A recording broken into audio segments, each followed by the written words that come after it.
하느님을 경외해야 돼요. 하느님을 두려워해야 돼요. 그래야지 자기 양심의 소리를 들어요. 하느님이 있긴 뭐가 있어. 하느님을 믿느니 내 주먹을 믿는다. 이런 사람들은요, 겸손해지지가 않아요. 그래서 이 두려움이라는 게 무서움이 아니에요.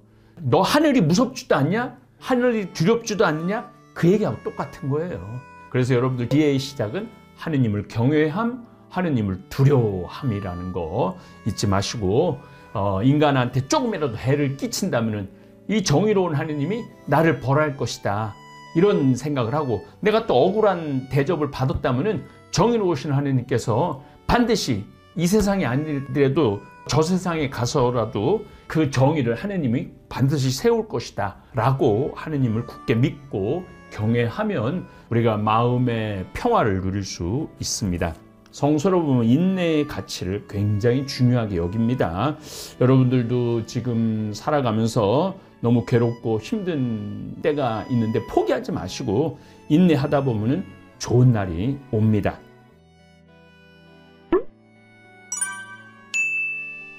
오늘은 불경한 자들에 대한 저주라는 제목으로 강의를 하겠습니다. 쓸모없는 자식이 많기를 바라지 말고, 옛날에 이런 얘기도 있죠. 열 아들 부럽지 않다. 똑똑한 딸 하나 낳았다. 이런 얘기도 있죠. 불경한 아들들로 기뻐하지 마라. 조주빈이라고, 그게 박사방인가? 무슨 방 만들었는데 그 아버지가 또 방 운영자였다고 그래요. 불경한 자 아들하고 같이 그렇게 나쁜 짓을, 청소년들 성착취를 해갖고 유튜브에 올리고 인터넷에 올려갖고 돈을 버는 이런 아들들은 아무리 많아도 소용이 없는 거죠. 그들이 주님을 경외하지 않는다면 하느님을 경외해야 돼요. 하느님을 두려워해야 돼요. 그래야지 자기 양심의 소리를 들어요. 하느님이 있긴 뭐가 있어. 하느님을 믿느니 내 주먹을 믿는다. 이런 사람들은요, 겸손해지지가 않아요. 그래서 이 두려움이라는 게 무서움이 아니에요. 너 하늘이 무섭지도 않냐? 하늘이 두렵지도 않느냐? 그 얘기하고 똑같은 거예요. 그래서 여러분들 기회의 시작은 하느님을 경외함, 하느님을 두려워함이라는 거 잊지 마시고, 인간한테 조금이라도 해를 끼친다면 이 정의로운 하느님이 나를 벌할 것이다. 이런 생각을 하고, 내가 또 억울한 대접을 받았다면 정의로우신 하느님께서 반드시 이 세상이 아니더라도 저 세상에 가서라도 그 정의를 하느님이 반드시 세울 것이다 라고 하느님을 굳게 믿고 경외하면 우리가 마음의 평화를 누릴 수 있습니다. 그들이 주님을 경외하지 않는다면 그들이 불어나더라도 기뻐하지 마라. 그들이 오래 살리라 믿지 말고 그들이 많다고 과신하지 마라. 의로운 사람 하나가 진짜 중요한 거죠. 나쁜 사람들 수천 수만 있어도 그건 다 소용없다는 거예요. 너는 때 아닌 슬픔으로 괴로워할 것이고 그들의 갑작스런 죽음을 보게 되리라. 자신의 생명을 함부로 대하는 사람들이 갑작스러운 죽음을 많이 맞이하죠. 자녀 하나가 1000명보다 나을 수 있고 자식 없이 죽는 것이 불경한 자녀 여럿을 두는 것보다 나으리라. 그렇죠. 무자식 상팔자라고 우리 친구들 같은 경우가 굉장히 편안하죠. 지각 있는 사람 하나로 한 도시가 번창하지만, 이것도 중요한 말입니다. 한 사람이 중요해요. 지각 있는 사람 하나로 한 도시가 번창할 수 있습니다. 제가 요즘 강원도 평창 진부 유기농 하는 농민들하고 생태맘 김장김치 프로젝트를 시작을 했는데, 물론 제가 그 하나의 역할을 하고 있죠. 10,000세트 주문 받으려고 그랬는데 10,000세트가 훨씬 더 많이 들어왔어요. 그러니까 농민들도 농사 기쁘게 짓고 또 소비자들은 믿고 따를 수 있는 좋은 건강한 먹을거리 구매할 수 있고, 이런 신뢰도가 쌓임으로 해서 한 공간 안이 행복할 수 있는 거죠. 그런 한 사람이 중요하다라는 거죠. 지각 있는 사람 하나로 한 도시가 번창하지만 무도한 가문 하나로 그 도시가 황폐하게 되리라. 내 눈으로 그런 일을 많이 보아왔고 내 귀로 그보다 더한 일을 들어왔다. 그러니까 역사에 대해서 이 집에서 저자는 빠삭했던 거예요. 죄인들이 모인 자리에 불길이 타오르고 반역하는 민족에게 진노가 타오른다. 수많은 흥망성쇠의 페르시아, 뭐 페니키아, 팔레스티나, 그 다음에 이집트, 심하게는 그리스, 뭐 이런 다 봤던 거죠. 이런 역사적인 사실을 알았기 때문에 반역하는 민족에게 진노가 타오른다. 그분께서는 자신들의 힘을 믿고 반역을 일으킨 고대의 거인들을 용서하지 않으셨다. 하느님의 이제 심판을 얘기하는 겁니다. 그분께서는 롯의 고향 소돔과 고모라, 롯의 고장 사람들을 참아주지 않으셨는데 그들이 자신들의 오만 때문에 그분을 역겹게 한 탓이다. 그분께서는 자신들의 죄악으로 내쫓긴 멸망의 족속에게 자비를 베풀지 않으셨다. 그분께서는 완교한 민족들에게 이 모든 일을 하셨고 당시의 수많은 성도들에게서도 위로를 받지 못하셨다. 하느님을 따르고 이집트를 탈출을 시켜줬는데도 끊임없이 불평을 하는 이스라엘 민족들, 이렇게 그분께서는 완고한 마음으로 뭉친 60만 장정에게도 자비를 베풀지 않으셨다. 60만 명이 탈출을 했는데 한 명도 약속의 땅 가나안을 밟지 못했죠. 주님께서 채찍을 드시고 자비를 베푸시고 때리고 치유하시면서 자비심과 규율로 사람들을 지켜주셨다. 이것도 아주 중요합니다. 자비심도 있고 규율도 있어야 되는 거예요. 여러분들 자녀들을 키울 때 사랑만 하면 안 됩니다. 사랑만 하면은 아이가 버릇이 없어져요. 예의도 갖출 줄 알게 해야 합니다. 그리고 눈치도 볼 줄 알아야 돼요. 눈치 없는 아이들이 얼마나 많이 자라요. 근데 아이가 눈치를 좀 어느 정도 볼 줄 알아야지 이 상황에서 내가 말을 해야 된다, 하지 말아야 된다, 내가 이 상황에서는 저분하고 어떤 관계를 해야 된다, 이거를 초등학교 때부터 가르쳐 줘야 돼요. 그러니까 20대 갖고 눈치가 없어갖고 애들이 막 엉망인 애들이 많잖아요. 근데 하느님께서는 자비심과 규율로 사람들을 지켜주셨다고 얘기합니다.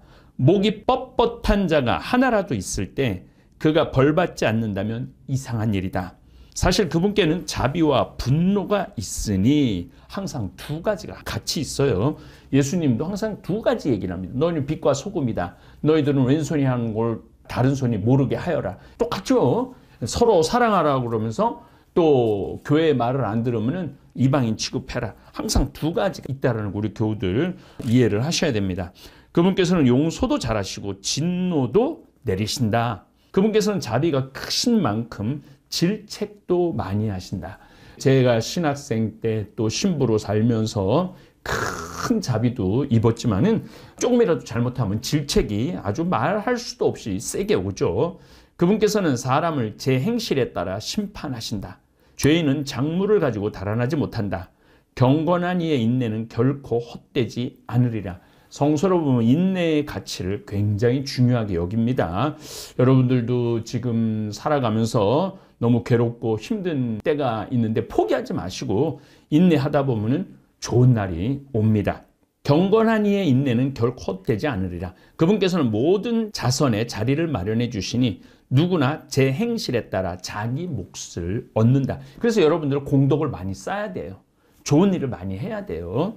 그래야지 그 몫을 받을 수가 있는 겁니다. 아무 공덕도 안 쌓았는데 하늘나라에 가서 뭐 받으려고? 받을 게 없을 정도로 인색해서는 안 됩니다. 주님께서는 당신을 알아보지 못하도록 파라오의 마음을 완고하게 하시어 하느님의 위협이 하늘 아래 알려지게 하셨다. 그분의 자비가 모든 피조물에게 나타나고 그분께서 당신의 빛과 어둠을 아담에게 나누어 주셨다. 빛과 어둠, 자비와 진노, 이런 항상 대조적인 이야기가 나온 거죠. 확실한 징벌. 내가 주님을 떠나 숨어 있으니 저 높은 곳에서 누가 나를 기억하리라. 하느님이 눈길이 안 미치는 데가 어디 있어요? 내가 수많은 군중 속에 있으니 무수한 피조물 가운데 나는 누구인지 드러나지 않으리라. 하늘에 나는 새도 하느님이 먹여주신다고 그러는데 우리가 얼마나 귀하고 우리의 머리카락 숫자까지 다 아신다고 그러잖아요. 하고 말하지 마라. 보라, 하늘과 하늘 위의 하늘을, 요거 굉장히 중요한 개념이 나옵니다. 하늘과 하늘 위의 하늘을. 메소포타미아 문명과 이집트 문명은 하늘 자체를 신으로 섬겼어요. 태양도 신으로 섬기고 달도 신으로 섬기고 구름도 신으로 여겼어요. 번개도 신으로 여겼어요. 하늘을 신으로 했던 거죠. 그러나 유대인들은 그 하늘의 위에 있는 분들, 그 모든 피조물 위에 있는 분을 하느님이라고 생각했던 거예요. 이게 바로 그 표현입니다. 보라, 하늘과 하늘 위에 하늘을, 하느님을 보라는 거죠. 시면과 땅이 그분의 오심으로 떨게 되리라. 과거와 현재의 온 세계가 그분의 뜻에 달려있다. 그분께서 산과 땅의 기초를 내려다보시면 그것들이 다 함께 떨며 뒤 흔들리리라. 그러나 인간의 마음은 이런 일을 생각지 않으니 누가 그분의 길을 깊이 헤아릴 수 있겠느냐. 사실 우리가 하느님의 뜻을 헤아린다는 게 불가능하죠. 온 우주를 꿰뚫어 보시는 분인데 우리는 이 지구에서도 겨우 이 지구가 얼마나다고 먼지만큼도 안 해요. 우주에서 본다면. 그런 얘기입니다.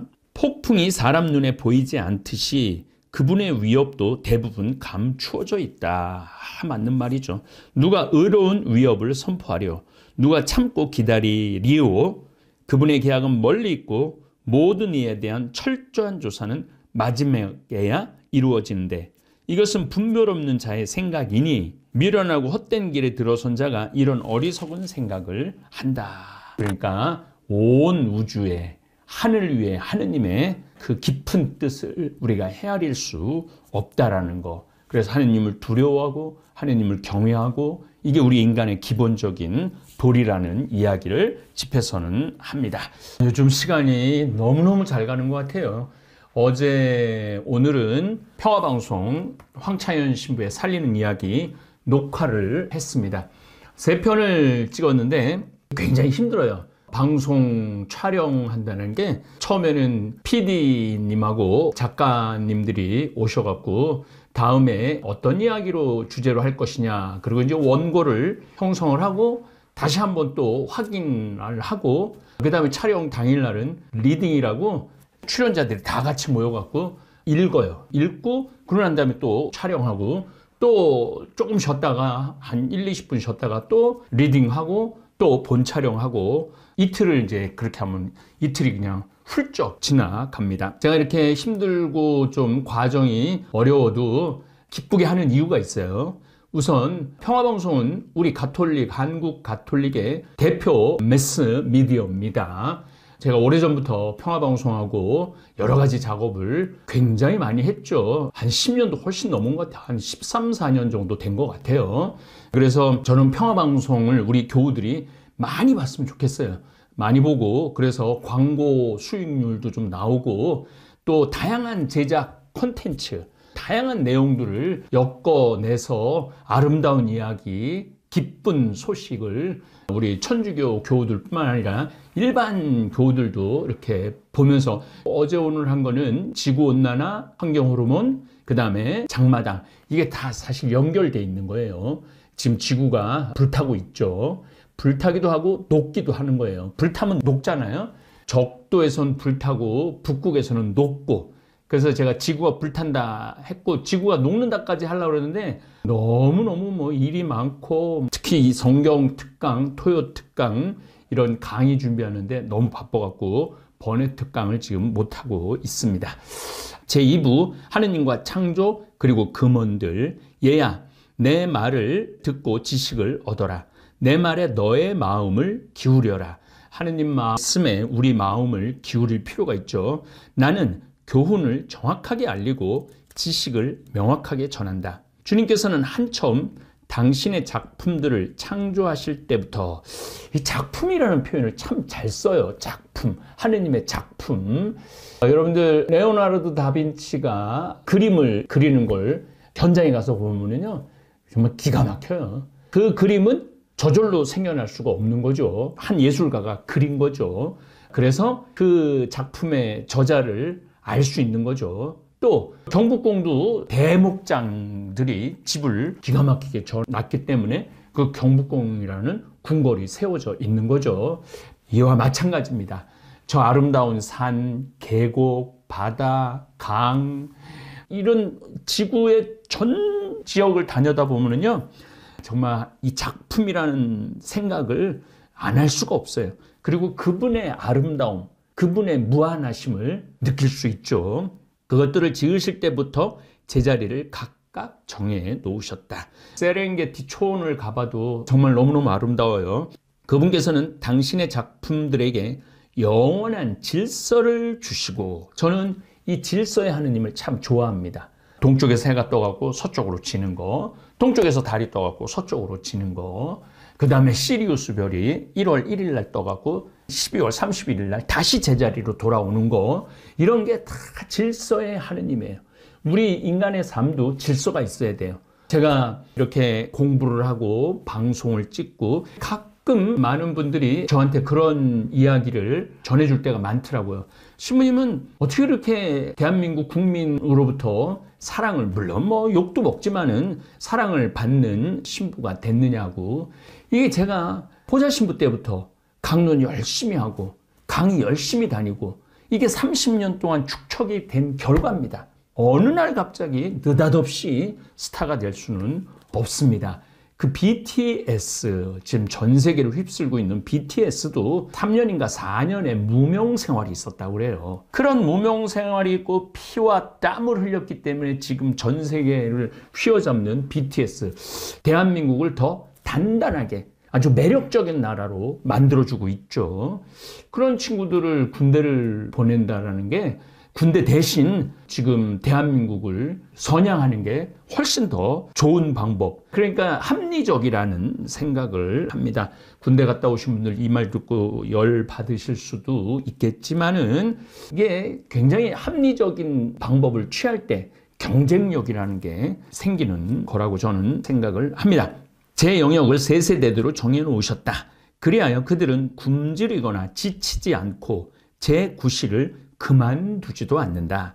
그들은 서로 부딪히는 일도 없고 그분의 말씀을 영원히 거역하지도 않으리라. 이렇게 정하신 후 주님께서는 땅을 구워보시고 그곳을 당신의 좋은 것들로 채우셨다. 좋은 걸로 채웠다고 그러는 거예요. 좋은 거. 그리고 창세기 1장도 빛을 창조하시고 하느님 보시기 좋았다 그러고 별과 달을 만들어 놓고도 하느님 보시기 좋았다 그러고 바다에 우글거리는 생명을 보고도 하느님 보시기 좋았다 그러고 날짐승, 들짐승을 창조하시고도 하느님 보시기 좋았다 그러고 우리의 모습을 닮은 인간을 만들자. 그리고 그냥 하느님 보시기 참 좋았다고 표현을 해요 또. 그러니까 이 지구에 있는 것들, 우주에 있는 것들은 선이 우선이라는 거 여러분들 생각하시면 좋을 것 같아요. 그러면 악은 뭐냐? 선의 결핍을 악이라고 그래요. 내가 선으로 꽉 차 있으면은 악한 생각을 안 할 수 있죠. 근데 선이 자꾸 부족해. 그러면 악이 자꾸 파고 들어오는 거예요. 그래서 여러분들 항상 선한 마음, 선한 지향을 항상 가지시면은 악이 내 삶 안에 들어오지 않습니다. 그분께서는 온갖 생물로 땅의 얼굴을 덮으셨으니 그 모든 것은 다시 땅으로 돌아가게 되어 있다. 인간의 위치. 주님께서 사람을 흙에서 창조하시고, 자, 우리가 인간이 어디서 나온 거예요? 흙에서 나온 거예요. 흙에서. 그리고 흙으로 돌아가죠. 죽으면은. 저희가 생태맘 김장김치 때 그런 얘기를 합니다. 농약을 완전히 절거요. 농약을 완전히 절구는데 채소에만 그 농약이 절거지는 게 아니죠. 그 밭에도 농약이 다 뿌려지죠. 그러면 1년에 1m씩 농약이 가라앉습니다.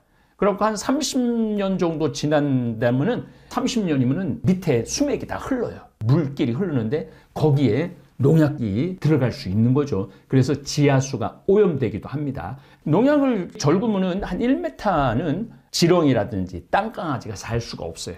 거기다가 배추 모종을 좋은 걸 아무리 심어도 땅이 이미 오염되어 있기 때문에 뿌리 마름병, 뿌리 혹병 이런 것들하고 배추가 중간에 그냥 크다가 쪼개지고 이러는 거죠. 그래서 땅이 건강해. 우린 땅을 먹고 사는 거잖아요.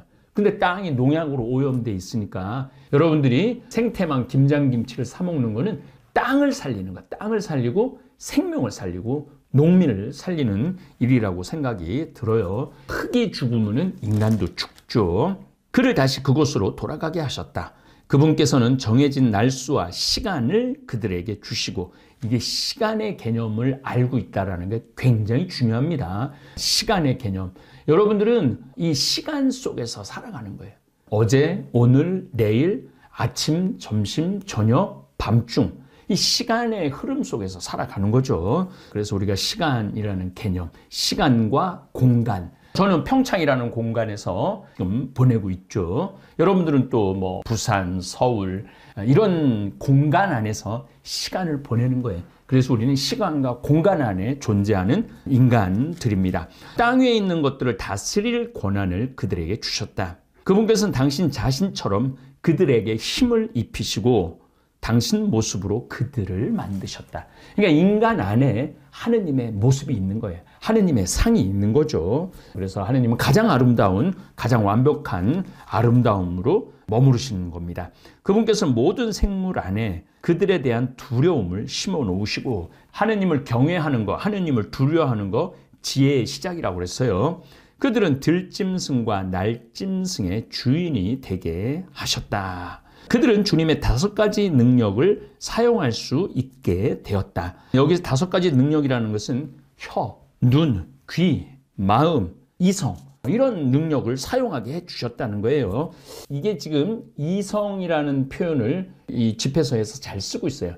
이 집회서가 쓰여진 것은 기원전 180년에서 170년 사이고 히라보로 번역된 거는 기원전 132년입니다.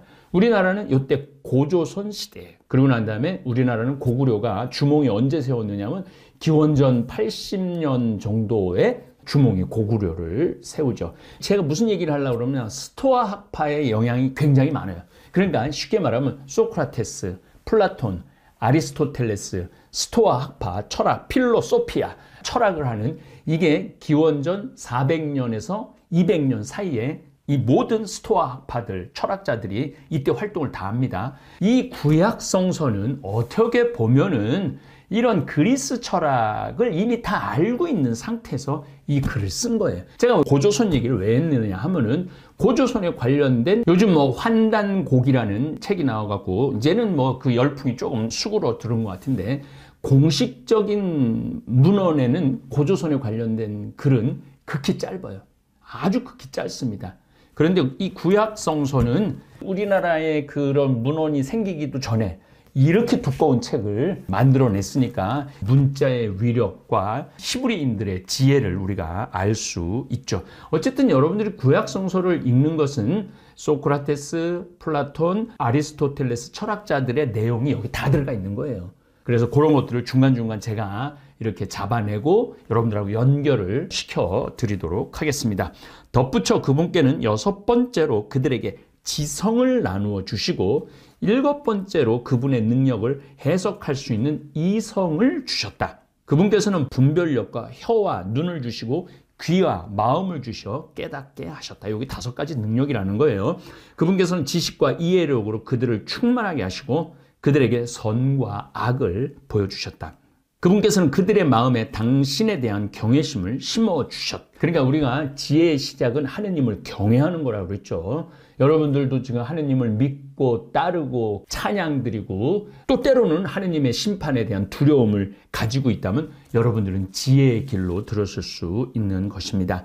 당신의 위대한 업적을 보게 하시고 여러분들 제가 여행을 꼭 다니라고 말씀을 드리는 게 정말 대자연을 보면은요 하느님의 위대함을 느낄 수 있죠. 그랜드 캐년 이런 데 가보면은 정말 이 자연의 웅장함을 느낄 수 있죠. 돈은요 있다가도 없고 없다가도 있는 거예요. 그러나 내가 인생을 살면서 그런데 한번 마음 먹고 가보고 싶은 데를 다녀오면은 여러분들의 존재 가치가 이렇게 업이 됩니다. 당신의 위대한 업적을 보게 하시고 그들이 당신의 놀라운 일들을 영원히 찬양하게 하셨다.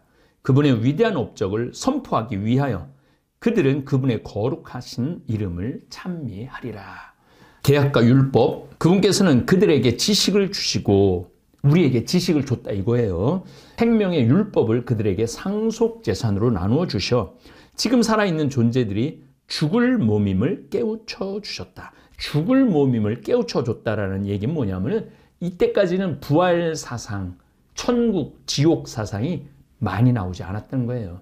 예수님께서 부활과 천국, 지옥은 너무나 명확하게 선포를 하신 거죠. 그래서 인류가 답답한 게 없어진 거죠. 죽으면 어디로 갈까가 예수님 오기 전에도 굉장히 궁금했던 거예요. 그래서 죽으면은 군장이라든지 족장들이 죽으면은 거기다가 종들을 같이 죽여서 묻고 황금도 넣어놓고 어디로 갈지 모르니까 근데 예수님이 그런 거 다 필요 없다 이거예요. 착한 일을 한 사람은 천국에 갈 것이고 악한 일을 한 사람은 지옥에서 벌 받을 거라고 분명하게 얘기를 해주시죠. 그분께서는 그들과 영원한 계약을 맺으시고 당신의 판결을 그들에게 보여주셨다. 그들의 눈은 그분의 위대하신 영광을 보고, 우리의 눈은 영광을 보고, 그들의 귀는 귀 얘기 나왔죠. 그분의 영광스러운 소리를 들었다. 그분께서는 온갖 불의를 조심하여라 하고 그들에게 말씀하시며 그들 각자에게 제 이웃에 대한 계명을 주셨다. 회피할 수 없는 하느님의 심판. 그들의 길은 언제나 그분 앞에 드러나고 그분의 눈앞에서 감춰지지 않으리라. 그들의 길은 젊어서부터 악으로 기울어져 있으니 그들은 자기네 심장을 돌 대신 살로 바꿀 수 없었다. 돌처럼 굳었다는 거죠. 온 땅의 민족들을 나누실 때 그분께서는 각 민족 위에 통치자를 세우셨으나 이스라엘만은 주님의 몫이 되었다. 여기서 선민 사상이 나옵니다. 자기네들이 야훼 하느님에게만 선택받은 민족이라고 생각을 한 거예요. 이 선민 사상도 깨부신 분이 누구냐면 예수님이에요. 온 만민이 하느님 나라로 초대됐다. 그러니까 유대인들은 예수님을 미워할 수밖에 없었고 예수님을 죽일 수밖에 없었던 거죠. 그분께서는 당신의 첫 아들인 이스라엘을 교훈으로 기르시고 사랑의 빛을 나누어 주시며 내버려 두지 않으신다. 이때도 이 책이 이집트에서 쓰여진 책이니까 이때도 떠돌아 다녔던 거예요. 땅이 없이 떠돌아 다녔기 때문에 이들은 하느님만이 우리의 몫이라고 생각을 했던 거죠. 땅을 차지할 수 있는 민족, 큰 민족이 아니었습니다. 사랑의 빛을 나누어 주시며 내버려 두지 않으신다. 이스라엘이 한 모든 일은 그분 앞에서 백일하에 드러나고 그분의 눈은 언제나 그들의 길을 살피신다. 그들의 불의는 결코 그분 앞에서 숨겨지지 않고 그들의 온갖 죄악은 주님 앞에서 드러난다. 그러니까 선택된 민족이니까 정의와 불의가 분명하게 드러난다는 얘기입니다. 그러나 주님께서는 인자하시고 당신의 피조물을 아시어 그들을 외면하거나 버리지 않고 아껴주셨다. 사람의 자손은 그분께는 인장과도 같아. 여기서 자손 개념이 나오죠. 이웃에게 베풀라고 지난 시간에 주고받으며 스스로 즐거라 그런 말씀이 나왔죠. 그분께서는 인간의 선행을 눈동자처럼 보존해 주시고 인간의 자녀들을 회개하도록 하신다. 때가 지난 뒤 주님께서는 일어나셔 그들에게 되갚아 주시고 그들 머리 위에 벌을 내리시리라. 그러니까 상과 벌의 개념이 나오죠. 그러나 회개하는 이들에겐 돌아올 기회를 주시고 인내심을 잃어버린 자들은 위로하신다. 회개의 초대. 주님께 돌아오고 죄악을 버려라. 그분 앞에서 기도하고 잘못을 줄여라. 저는 이 말이 너무 좋더라고요. 그분 앞에서 기도하고 잘못을 저지르지 말라는 게 아니라 잘못을 줄이라는. 그래서 우리가 나이를 먹어가면 먹어갈수록 잘못을 줄여가는 그런 성숙한 사람이 될 필요가 있습니다. 지극히 높으신 분께 돌아오고 불의에서 돌아서라. 그분께서 너를 이끄셔 어둠에서 구원의 빛으로 인도하실 것이다. 또 너는 그분께서 역겨워하시는 것을 혐오하여라. 살아서 감사하는 이들을 대신하여 누가 저승에서 지극히 높으신 분께 찬미를 드리겠느냐. 자, 여긴 저승 개념이 나옵니다. 그런데 이 저승은 천국과 지옥이 결정되지 않은 저승이에요. 그러니까 어둠 속으로 가는 그런 개념입니다. 존재하지 않는 자처럼 죽은 이에게는 찬양이 그치지만, 그러니까 죽은 이에게는 찬양이 그친다라는, 죽은 이들이 하늘나라에서 하느님과 함께 영광을 누린다는 개념이 없다라는 얘기입니다. 구약성서를 신약성서하고 연결해서 읽는 요 맛이 깨알 같아, 깨알 같아.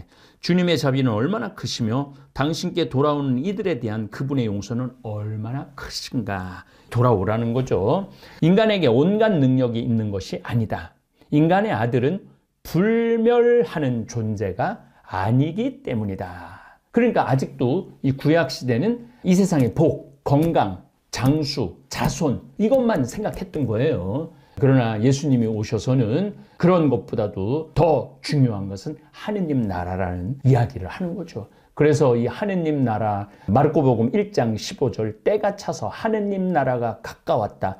회개하고 복음을 믿어라. 이 말이 얼마나 위대한 말인지 우리는 다볼사이버 성당 성경대학 학생들은 이제 알아야 돼요. 무엇이 태양보다 밝으랴. 그러나 태양도 어두워진다. 살과 피로 된 인간도 악을 꾀한다. 그분께서는 저 높은 하늘의 군대를 통솔하시지만 모든 인간은 먼지와 재일 뿐이다. 그러니까 이 인간이 먼지로 돌아가고 재로 돌아가는 이런 인간에게 영혼이 있다라는 거, 그 다음에 영원히 살 수 있다라는 거, 하느님하고 하느님 나라에 초대됐다라는 거를 예수님께서 가장 확실하게 선포를 해주신 거죠. 그래서 우린 정말로 구약성서를 통해서 신약성서 사복음 예수님의 위대하심을 느낄 수 있는 것입니다. 영원히 살아계시는 분께서 만물을 함께 창조하셨다. 주님으로 의로우신 분임이 드러나리라. 그분 같은 존재는 결코 없다. 여기에는 완전성의 뜻이 들어 있습니다. 주님으로 의로우시고 그분 같은 존재는 결코 없다. 인간하고 신과의 격차가 나는 거죠. 하느님은 완전한 존재고 인간은 불완전한 존재라는 것을 고백하는 겁니다. 실질적으로 그렇죠. 우리 굉장히 불완전한 존재죠. 하느님은 이 세상 우주 만물을 질서를 갖추고 창조하셨기 때문에 우리 인간의 시야에서 볼 땐 완전한 존재일 수밖에 없죠. 그분께서는 당신의 손바닥 안에서 세상을 조종하시니 만물이 그분의 뜻을 따른다.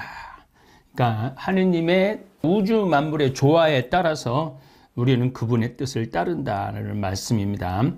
그분께서 당신의 권능으로 만물의 임금이 되시고 만물 안에서 속된 것과 거룩한 것을 갈라놓으시기 때문이다. 내 안에서 속된 것과 거룩한 것을 갈라놓고 점점 우리가 거룩한 것을 키워나가면은 우리도 거룩한 사람 될 수 있습니다. 그분께서는 아무에게도 당신의 업적을 알릴 수 있게 해주지 않으셨으니 누가 그분의 위대한 업적을 헤아릴 수 있으랴. 제가 여기 속하는 사람이에요. 하느님의 그 위대한 업적을 헤아릴 수가 없어요. 그 다 깨달을 수가 없어요. 가끔 하느님을 믿느니 내 주먹을 믿는다고 이러는 분은 우주 만물이 번개가 어떻게 치는지, 비가 어떻게 내리는지, 폭설이 어떻게 내리는지, 태풍이 어떻게 형성되는지, 이 우주 만물 조화가 어떻게 이루어지는지, 태양이 어떤 원리로 저렇게 한가운데 머무르고 지구가 태양 주위를 도는지 이거 우리가 헤아리기가 쉽지 않죠. 누가 그분의 위대하신 권능을 측정하고 저는 하느님의 위대하신 권능을 측정할 자격이 없습니다. 누가 그분의 자비를 낱낱이 묘사할 수 있으랴. 그것도 역시 자신이 없습니다. 막연히 하느님은 위대하신 분이고 하느님은 놀라운 업적의 주관자시라는 것을 믿는 거죠. 믿을 수밖에 없죠.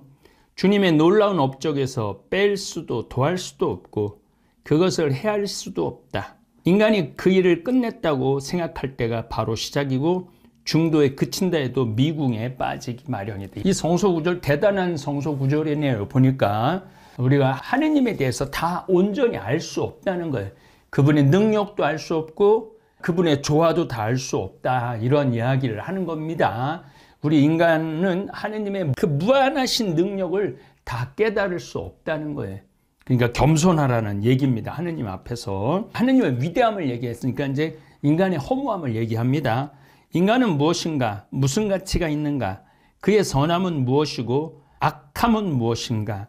인간의 수명은 기껏 100년이지만 우리 인생 길어야 100년이라는 거예요. 그렇지만 하느님은 지금 우주를 창조하고 지금 이 시간까지 빅뱅까지 본다고 해도 150억 년 그리고 뭐 나머지를 시간을 따진다면 200광년, 300광년의 공간 안에 우주가 들어있으니까 우리가 알 수 없는 거죠. 인간의 수명은 기껏 100년이지만 영면의 시간은 누구도 헤아릴 수 없다. 영면이라는 것은 죽어서 잠자는 시간 얘기하는 겁니다. 우리가 영면의 시간이 몇 시간이 될 줄 모른다는 거죠. 그건 시간과 공간을 초월하는 겁니다. 다시 한번 말씀드립니다. 예수님이 오시기 전에는 천국과 지옥의 개념이 없었어요. 천국과 지옥의 개념이 죽으면은 그냥 저승으로 내려가는 거 아닌가? 영원한 하느님 품으로 드는 거 아닌가? 이런 정도였는데 예수님이 오셔서는 무슨 얘기를 하시느냐 하면은 착한 일을 한 사람은 천국에 가고 아버지 품에서, 아버지 오른편에서 머무를 것이고, 악한 일을 한 사람은 죽어서 어둠 속으로 들어가서 영원히 꺼지지 않는 불 속에서 그 벌을, 합당한 벌을 받으리라. 이런 얘기도 했고, 시간 개념도 얘기를 합니다. 유목민들은 이랬어요. 우리 집에 여자가 왔어. 형이랑 결혼을 했어. 근데 형이 죽었어. 여자 안 내보냅니다. 여자 재산이기 때문에. 둘째하고 결혼을 해요. 그리고 셋째도 죽었어. 둘째도 죽고, 넷째도 죽고, 다섯째도 죽고, 여섯째도 죽고, 일곱째도 죽었어. 죽었는데 하늘나라에 갔어. 하늘나라에 갔는데 이제 사도가입파들이 묻는 거예요. 이 여자는 천국에서 누구랑 사느냐?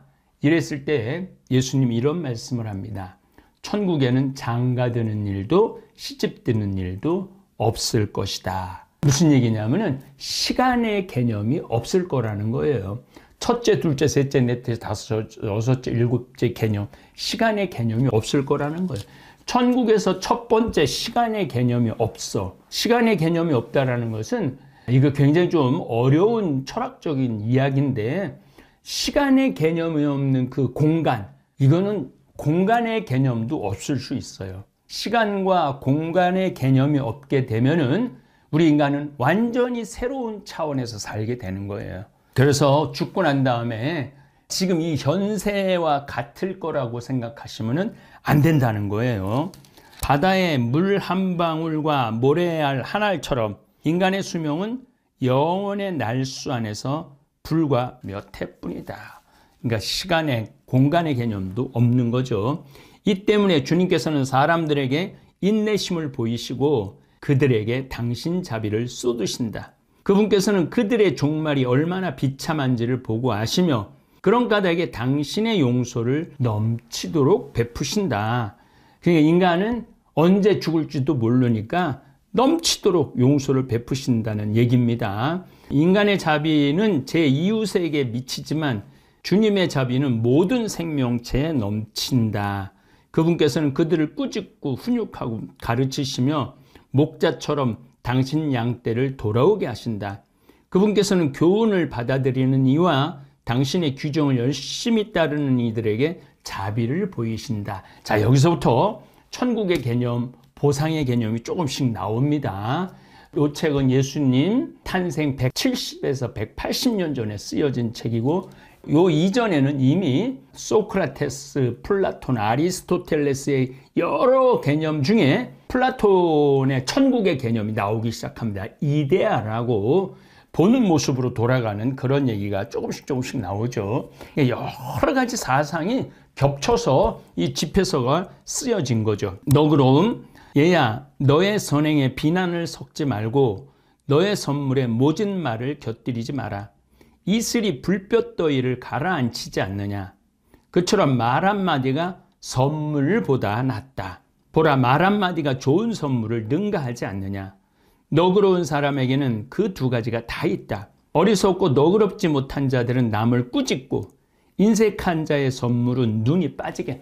이 얘기를 제가 제일 잘하는 사람 중에 하나죠. 따뜻한 말 한마디가 선물보다 낫다. 보라, 말 한마디가 좋은 선물을 능가하지 않느냐. 제가 이렇게 많은 분들을 만나 봤을 때 그분의 아픔을 깨닫고 파악하고 그 아픔을 위로할 때, 그 아픔을 따뜻하게 말을 건넬 때 그분의 마음은 움직이더라고요. 그런데 이게 눈치가 없어갖고 아들을 잃었는데 뭐 우리 아들이 뭐 내 조카가 뭐 정말 요즘 잘 나가고 뭐 이런 소리를 해대고 그러면은 이거는 따뜻한 위로의 말이 될 수가 없죠. 그래서 여러분들도 항상 언어에 위선으로 말하라는 게 아니라 상대방의 마음을 가장 잘 이렇게 파악하고 이야기 나눌 필요가 있어요. 반성과 성견 지명, 말하기 전에 배우고 앓기 전에 몸조심하여라. 말하기 전에 배우고 말하라는 거예요. 한 줄에도 정말 대단한 말이 들어있는 거죠. 앓기 전에 몸조심하여라. 아프기 전에 몸조심하라는 얘기죠. 심판이 닥치기 전에 너 자신을 성찰하여라. 항상 1일 3성지도 매일 3번 반성하라 그러죠. 그러면 셈 바칠 때 용서를 받으리라. 병들기 전에 너 자신을 낮추고, 요즘 저한테 하는 얘기 같아요. 저는 너무 과로해갖고 병이 들어갖고 픽픽 쓰러질 때가 있는데, 죄를 지었을 때에는 회개의 태도를 보여라. 서원을 제때 채우기를 망설이지 말고, 약속을 제때 채우기를 망설이지 말고, 죽기까지 그 이행을 미루지 마라. 서원을 하기 전에 자신을 준비시켜 주님을 떠보는 인간처럼 되지 말아라. 끝날에 닥칠 그분의 분노를, 그분께서 얼굴을 돌리며 징벌하실 때를 생각하여라. 징벌하실 때를 생각하라는 거죠. 배부를 때에는 굶주림 때를, 부유한 시절에는 가난과 궁핍을 생각하여라. 아침부터 저녁까지 시간은 흐르고 주님 앞에서 만물은 금세 지나간다. 지혜로운 사람은 모든 면에서 용이 주도하다. 죄악의 날들에도 그의 악행을 조심하여라. 지각 있는 이는 누구나 지혜를 알고 그것을 찾는 이에게 찬사를 보낸다. 지각 있게 말하는 이들은 스스로 지혜로워지고 적절한 격언들을 쏟아놓는다.